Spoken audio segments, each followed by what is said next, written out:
Hi guys, and welcome back to another Call of Duty commentary with me, Instant Karma with me. Now I'm coming at you with just a straightforward commentary, the gameplay and the voiceover with it, and I think it's going to turn out to be pretty good here. I got some high expectations for myself, because I've been mixing it up a little bit, going with some dual comms, then we had the Showdown Sunday, and I feel like I really haven't given you guys 100% right now, so I'm kind of doing a reboot to my channel, trying to get videos out on a semi-regular basis, maybe not the Monday, Wednesday, Friday thing.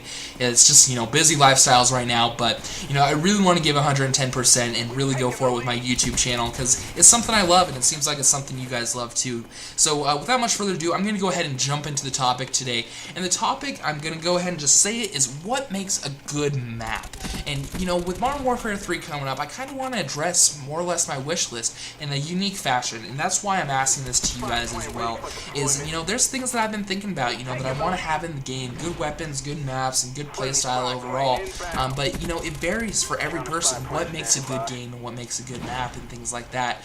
So I want to give you guys kind of my breakdown and the way I analyze maps in ways that I kind of, judge them and put them on a scale for ways that, really help me excel.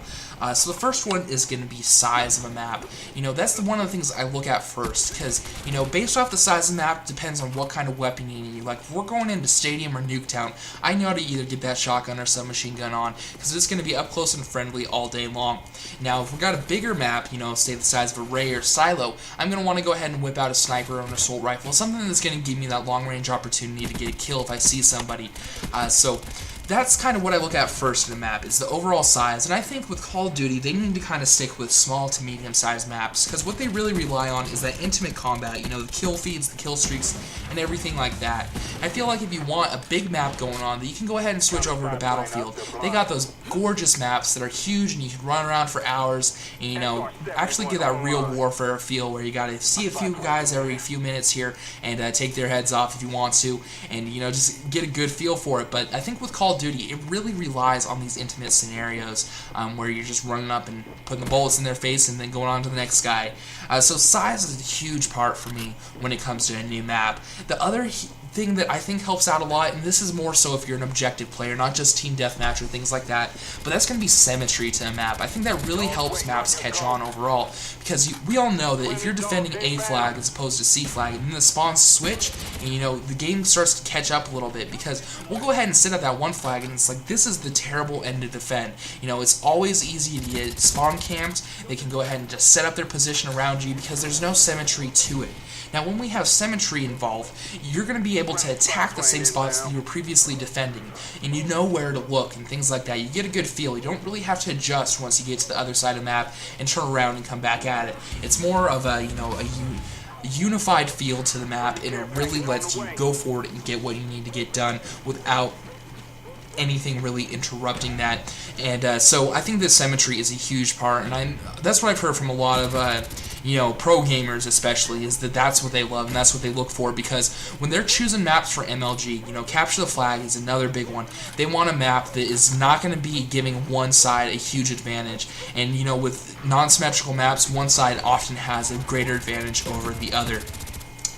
So I'm going to go ahead and move forward here into my next thing, and I think a huge part of making a good map is going to be the lines of sight that you have, and I think Hazard kind of touched on that a little bit, because, it mixed good lines of sight with cover, and so that's going to help out snipers a lot, because they're going to be those guys that are, they're playing it a little bit more safe. Yeah, we got the quick scopers, but that's for a new commentary, we'll talk about that, but, with the snipers, they're going to go ahead and need those lines of sight. They're not really rushing as much on the whole.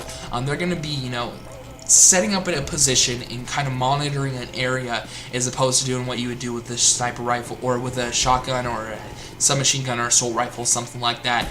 So lines of sight are absolutely huge, and I love them personally. I think it's great to have that kind of stuff where people can't just run out into the middle without getting shot. Which leads me to my next point, which is that it's great to have a lot of open spaces for the snipers to go after, but it's very essential to have cover in between as well. Maybe not full-blown cover that goes from the bottom to the top of the map, things that the sniper's still not going to be able to get you from, but, maybe just some low things like barrels or, impenetrable things that will let you sit behind there and recover your life for a little while before you go back at it, trying to get your kills, maybe get the turn on that sniper that's been shooting you all match. So, these are all things I think would be great to incorporate into Modern Warfare 3 maps. I think it would overall make the game a little bit better than what we saw with Black Ops. But, that is for the future to tell here. We'll see what they have. I just know that I'm looking forward to the game. But this is quickly wrapping up the commentary, guys. I hope you enjoyed this. If you did, please remember to rate, comment, and subscribe if you haven't already. But other than that, we'll go ahead and catch you guys next time. Good job, team. We executed the mission perfectly.